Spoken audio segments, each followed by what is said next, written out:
Bom dia a todos, sejam todos bem-vindos para mais uma manhã de estudo deste domingo. Eu me chamo Patrícia Lisboa e participo do Centro Espírita Vinha de Luz em Campo Grande e fui convidada para dirigir os estudos deste domingo. Sou grata pela oportunidade, agradeço a Deus, ao patrono da nossa casa, Frei Fabiano de Cristo, e a todos pelo trabalho. Peço um pouco de paciência, pois ainda estou no processo de aprendizagem. E para a manhã de hoje, antes de iniciarmos os nossos estudos, eu queria deixar um recado. Para quem ainda não é inscrito no nosso canal, se inscreve lá. O nosso canal oficial é Vinha de Luz Campo Grande RJ, lá no YouTube. E aí, ativa o sininho, deixa aquele like para receber as nossas notificações, compartilhar os nossos vídeos e assim levar a vários lares o Evangelho de Jesus. Que a paz de Deus esteja em nossos corações.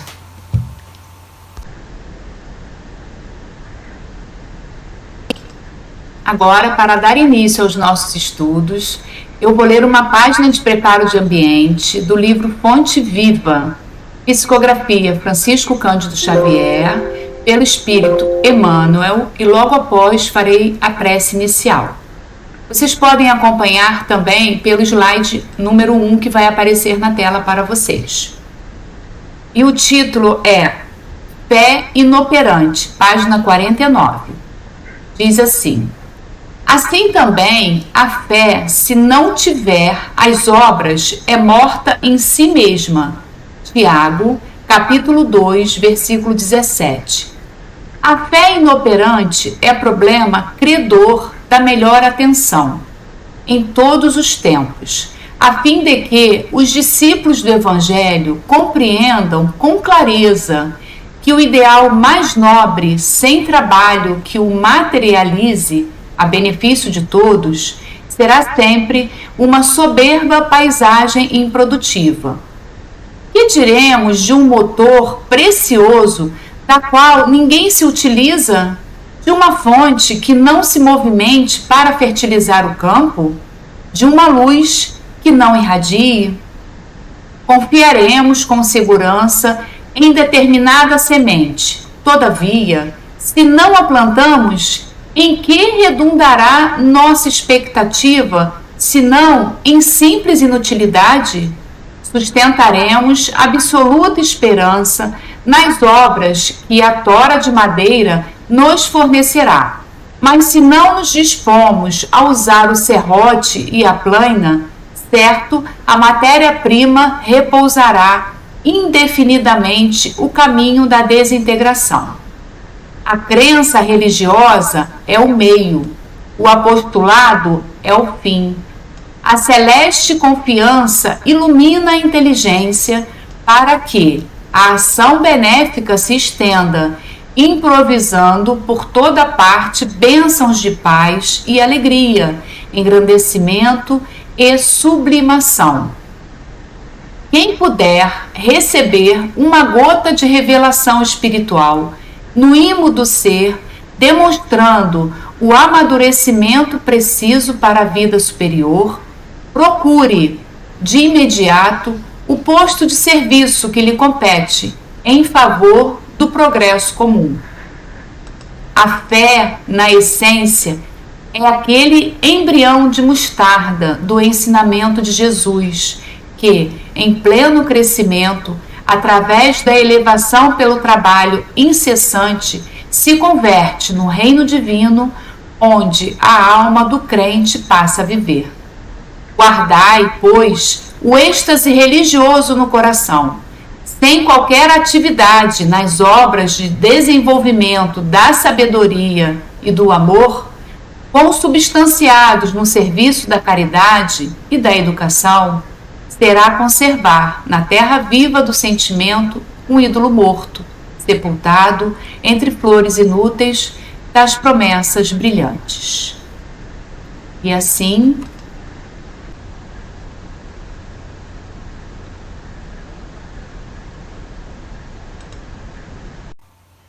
E assim vamos fechar os nossos olhos, unir os nossos pensamentos e fazer a nossa prece inicial de estudos, dizendo assim: querido Deus, Pai misericordioso, Jesus, nosso amigo, nosso mestre, querido Jesus, obrigada por esta oportunidade de aprendizagem da manhã deste domingo, que possamos entender e colocar em prática os teus ensinamentos, que a espiritualidade amiga nos envolva, tornando mais fácil esses ensinamentos, que sejamos luz, Senhor, que possamos trabalhar dando exemplo e praticando o teu Evangelho.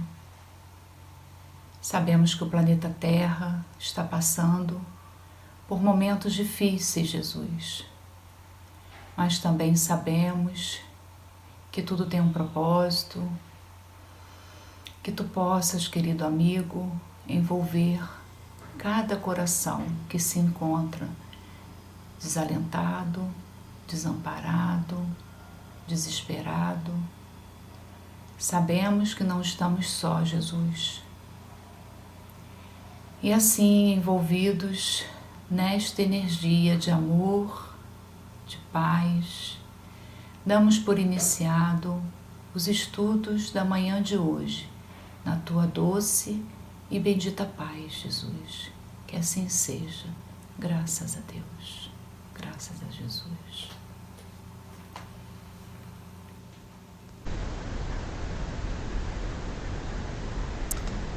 Hoje estudaremos o Evangelho segundo o Espiritismo, capítulo 8, muitos os chamados, itens 6, 7, 8 e 9.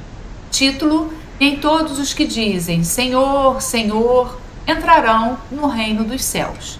Já iniciamos os estudos com uma exclamação forte e que nos faz refletir bastante. Dentro desta reflexão, eu coloco duas perguntas. Vocês podem acompanhar no slide 2. A primeira pergunta diz o seguinte: que é ser espírita? E aí nós respondemos: ser espírita é ser cristão. Bem, e aí a segunda pergunta: o que é ser cristão? E aí a gente responde: ser cristão é seguir as pegadas do Cristo, ou seja, praticar os seus ensinamentos. Não é preciso sermos doutores espíritas, e sim sermos praticantes do seu Evangelho. Allan Kardec disse a seguinte frase, que eu acho bem oportuna dentro do nosso estudo. É no slide 3 que vocês podem acompanhar comigo também. O verdadeiro espírita não é o que crê nas comunicações, mas o que procura aproveitar os ensinamentos dos espíritos. De nada adianta crer, se sua crença não o faz dar sequer passo na senda do progresso e não o torna melhor para o próximo. Allan Kardec. Dentro dessas reflexões, dessas perguntas, nós iniciaremos agora o item 6 do Evangelho. Então agora vamos ler o item número 6 do Evangelho segundo o Espiritismo. Nem todos os que me dizem Senhor, Senhor, entrarão no reino dos céus. Apenas entrará aquele que faz a vontade de meu Pai, que estás nos céus. Muitos nesse dia me dirão: Senhor, Senhor, não profetizamos em teu nome? Não expulsamos em teu nome o demônio? Não fizemos muitos milagres em teu nome? Eu, então, lhes direi em altas vozes: afastai-vos de mim, vós que fazeis obras de iniquidade. São Mateus, capítulo 7, versículos 21 a 23. Iniquidades são atos ou comportamentos contrários. Por esses ensinamentos de Jesus, registrado por Mateus, identificamos uma questão fundamental, dirigida a todo cristão, principalmente a nós espíritas: a importância de colocar em prática os ensinamentos de Jesus. Então Kardec comenta no item 9, no próprio Evangelho segundo o Espiritismo. Ele diz assim: todos os que reconhecem a missão de Jesus dizem: Senhor, Senhor. Mas de que serve lhe chamarem mestre ou senhor, se não lhe seguem os preceitos? Serão cristãos os que honram com exteriores atos de devoção e, ao mesmo tempo, sacrificam ao orgulho, ao egoísmo, à cupidez e a todas as suas paixões? Serão seus discípulos os que passam dias em oração e não se mostram nem melhores, nem mais caridosos, nem mais indulgentes para com os seus semelhantes? Não. Porquanto, do mesmo modo que os fariseus, eles têm a prece nos lábios, não no coração. Pela forma poderão impor-se aos homens, porém a Deus, não a Deus. Em vão dirão eles a Jesus: Senhor, não profetizamos, isto é, não ensinamos em teu nome? Não expulsamos em teu nome os demônios? Não comemos e bebemos contigo?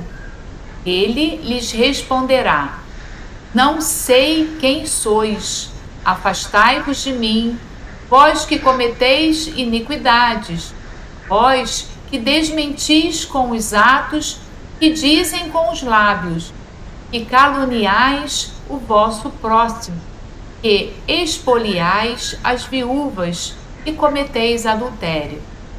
Afastai-vos de mim, vós cujo coração destila ódio e fel, e derramais o sangue dos vossos irmãos em meu nome, e fazeis corram lágrimas em vez de secá-las.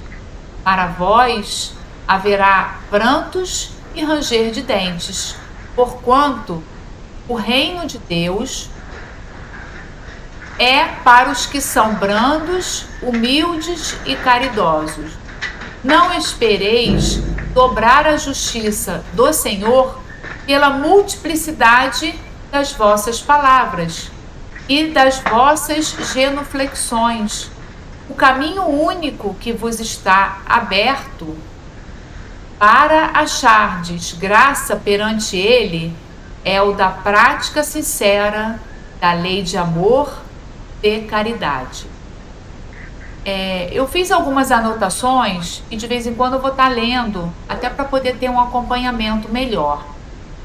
E aí, dentro disso tudo que nós lemos, a gente pensa que parece até um contrassenso, né? O cristão que estava trabalhando em nome de Jesus e para Jesus.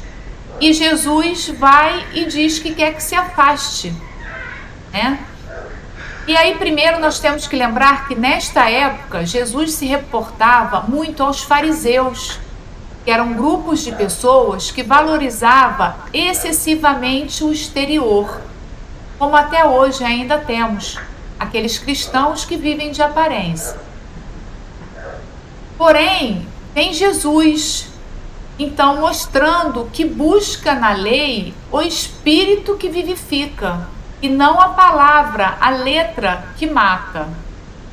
Considerando o tempo que a mensagem cristã se encontra entre nós, entende-se que um esforço maior deva ser levado avante pelos cristãos, principalmente por nós, espíritas, que detemos maiores esclarecimentos sobre as consequências dos nossos atos, no sentido de vivenciá-la, praticá-la, tendo em vista até uma orientação do apóstolo Tiago, que diz o seguinte: e sede cumpridores da palavra, e não somente ouvintes, enganando-vos com falsos discursos. Tiago, capítulo 1, versículo 22. Cumprir a palavra do Mestre Jesus em nós é o programa divino. Sem execução desse plano de salvação, os demais serviços sob nossa responsabilidade constituirão sublimada teologia, raciocínios brilhantes, magnífica literatura, muita admiração e respeito, porém, tudo sem valor, se não praticarmos os ensinamentos do nosso Mestre Jesus. Fazendo uma reflexão mais apurada, percebemos que não conseguimos nos furtar de certo constrangimento, ou até vergonha mesmo, quando nos deparamos com a interrogação do Mestre Jesus: e por que me chamais Senhor, Senhor, se não fazeis o que eu digo? Dentro dessa pergunta, vamos acompanhar no slide 3 uma parte da página do livro Caminho, Verdade e Vida, psicografado por Francisco Cândido Xavier, pelo Espírito Emmanuel, capítulo 47, com o título A Grande Pergunta, página 54. Em lamentável indiferença, muitas pessoas esperam pela morte do corpo a fim de ouvirem as sublimes palavras do Cristo. Não se compreende, porém, o motivo de semelhante propósito. O Mestre permanece vivo em seu evangelho de amor e luz. É desnecessário aguardar ocasiões solenes para que lhe ouçamos os ensinamentos sublimes e claros. Tais companheiros não sabem ouvir o Mestre Divino em seu verbo imortal. Ignoram que o serviço deles é aquele a quem foram chamados, por mais humilhantes que lhes pareçam as atividades a que se ajustam. Na qualidade de político ou varredor, num palácio ou numa choupana, o homem da terra pode fazer o que lhe ensinou Jesus. É por isso que a oportuna pergunta do Senhor deveria gravar-se de maneira indelével, ou seja, permanente, em todos os templos. Em lhe pronunciando o nome, nunca se esqueçam de atender sinceramente às recomendações do seu verbo sublime. Então, que possamos ouvir e praticar os ensinamentos sublimes e claros do nosso Mestre Jesus. Continuando, vamos ler os itens 7 e 8 do Evangelho segundo o Espiritismo. No número 7, aquele, pois, que ouve estas minhas palavras e as pratica, será comparado a um homem prudente, que construiu sobre a rocha sua casa. Quando caiu a chuva, os rios transbordaram, sopraram os ventos sobre a casa, ela não ruiu, por estar edificada na rocha. Mas aquele que ouve estas minhas palavras e não as pratica, se assemelha a um homem insensato, construiu sua casa na areia. Quando a chuva caiu, os rios transbordaram, os ventos sopraram e a vieram açoitar. Ela foi derribada, grande foi a sua ruína. São Mateus, capítulo 7, versículos 24 a 27. São Lucas, capítulo 6, versículo 46 a 49. No item 8, aquele que violar um destes menores mandamentos e que ensinar os homens a violá-los será considerado como o último no reino dos céus. Mas será grande reino dos céus aquele que os cumprir e ensinar. São Mateus, capítulo 5, versículo 19. Então, Kardec comenta que são eternas as palavras de Jesus, porque são verdade, constituem não só a salvaguarda da vida celeste, mas também o penhor da paz, da tranquilidade e da estabilidade nas coisas da vida terrestre. Eis porque todas as instituições humanas, políticas, sociais e religiosas que se apoiarem nessas palavras serão estáveis como a casa construída sobre a rocha. Os homens as conservarão, porque se sentirão felizes nelas. As que, porém, uma violação daquelas palavras, serão como a casa edificada na areia. Vento das renovações e o rio do progresso as arrastarão. Então, observar os ensinamentos de Jesus, as palavras, significa adquirir força moral necessária, a que impulsiona a evolução espiritual do ser, que o protege quando se encontra sob o peso das provações, ou seja, com o nosso espírito fortificado pelo conhecimento que possuímos das leis divinas, facilmente triunfaremos das vicissitudes terrenas e edificaremos nossas vidas em bases sólidas, que não poderão ser abaladas pelas ilusões da terra. As chuvas, ventos, as enchentes e correntes de água, citados no texto de Mateus e no Lucas, representam nossas dificuldades, as intempéries que assolam a existência humana, sobretudo quando o indivíduo se dispõe a melhorar. São as provações e os desafios da vida.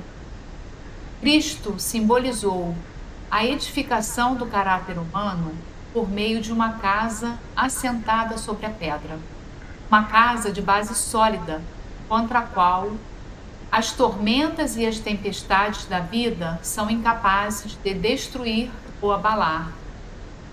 A pessoa que ouve e coloca em prática a mensagem cristã revela-se como sábio e prudente. Orientando-se pelo Evangelho, o espírito se coloca acima das coisas transitórias, comuns da vida no plano físico, porque segue o roteiro moral seguro de combate às imperfeições que ainda possui. Nisso se resume a edificação da casa sobre a rocha. Um dos principais pontos onde poderemos fracassar é a não observância das lições do Evangelho, com conhecimento de causa. Uma vez que estudamos as leis divinas, temos obrigação de viver de acordo com elas. Essa lição é muito atual. Vivemos uma época muito difícil, em que os valores morais são questionados. Não podemos esquecer também que toda edificação de valores espirituais eternos deve erguer-se dia a dia, pedra a pedra, tijolo a tijolo, unidos com o cimento da atenção, da vigilância, da perseverança. Sem dúvida, a exemplificação dos ensinos do Mestre tem sido o maior desafio enfrentado pelos cristãos. Nós, edificar a casa de modo seguro e adequado é a meta do progresso espiritual. Para que tal solidez seja alcançada, necessitamos de disposição para o trabalho, perseverança e projeto bem definido. Acompanhem comigo, slide número 4. Será a leitura de uma página do livro Pão Nosso, psicografado por Francisco. do Espírito Emmanuel, parte do capítulo 9, com o título Homens de Fé, na página 20. É interessante verificar que o Mestre destaca, entre todos os discípulos, aquele que lhe ouve os ensinamentos e os pratica. Daí se conclui que os homens de fé não são aqueles apenas palavrosos, aqueles falantes e entusiastas, mas os que são portadores igualmente da atenção e da boa vontade perante as lições de Jesus, examinando-lhes o conteúdo espiritual para o trabalho de aplicação do esforço diário. Mais uma vez, a nossa prática. Precisamos praticar o Evangelho diariamente. No Evangelho, tem uma citação que fala assim: pois qual de vós, querendo edificar uma torre, não se assenta primeiro a fazer as contas dos gastos para ver se tem com que acabar? Jesus, Lucas 14, 21. Vamos acompanhar a leitura no slide 5, onde teremos uma explicação melhor. É do livro Alma e Luz, psicografado por Francisco Cândido Xavier pelo Espírito. O título é A Torre, página 23. Não é fácil o serviço profundo da elevação espiritual, nem é justo apenas dar projetos sem intenção séria de edificação própria. É indispensável refletir nas contas, dias ásperos de trabalho, de autodisciplina. Para atingir o sublime desiderato, ou seja, o que a gente deseja, o homem precisará gastar o patrimônio das velhas arbitrariedades e só realizará esses gastos com o desprendimento sincero da vaidade humana e com excelente disposição para o trabalho da elevação de si mesmo, a fim de chegar ao término dignamente. Queres construir uma torre de luz divina? É justo, mas não comeceis o esforço antes de haver edificado a própria casa íntima. Bem, estamos acabando. Mais uma vez agradeço a todos a presença neste espaço virtual. Porém, gostaria de encerrar tudo lendo uma poesia mediúnica.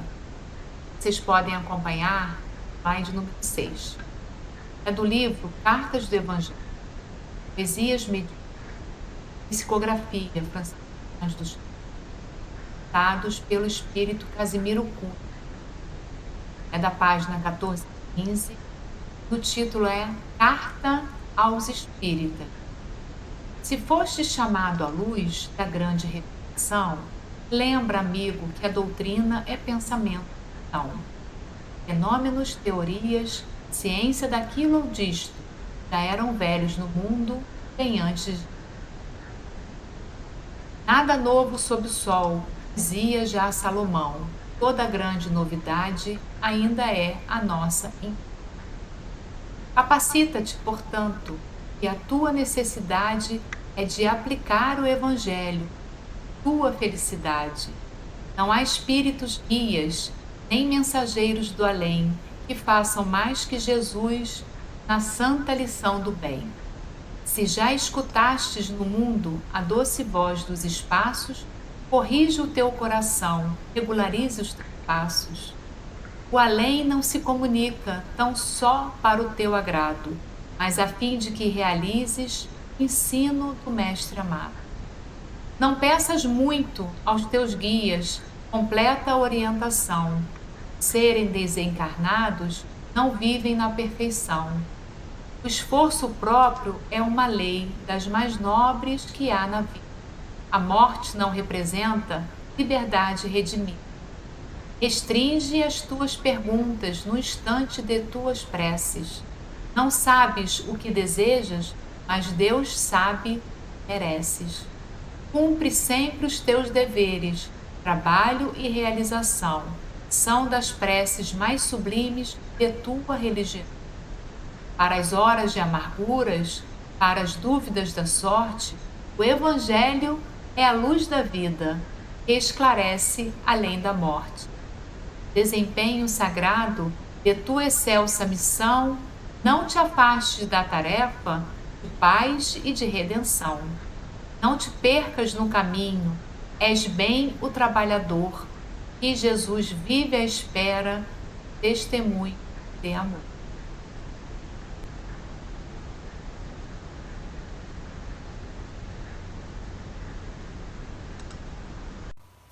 E assim vamos fazer a nossa prece final, que possamos fechar os nossos olhos, elevando os nossos pensamentos até Jesus, nosso querido irmão, e agradecer.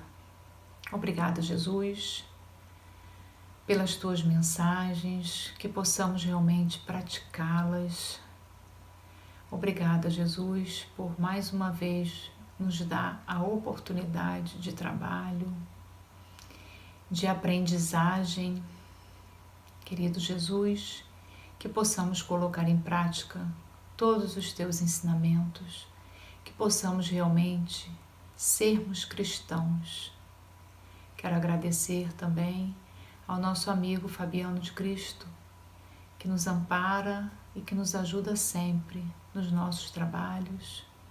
Obrigada a toda a espiritualidade amiga que está sempre nos amparando. Obrigada mais uma vez por este trabalho e por esta oportunidade. E com o meu coração cheio de amor e de paz, damos por encerrado os estudos da manhã deste domingo na tua doce e bendita paz, Jesus. Fique sempre em nossos corações. Que assim seja, graças a Deus.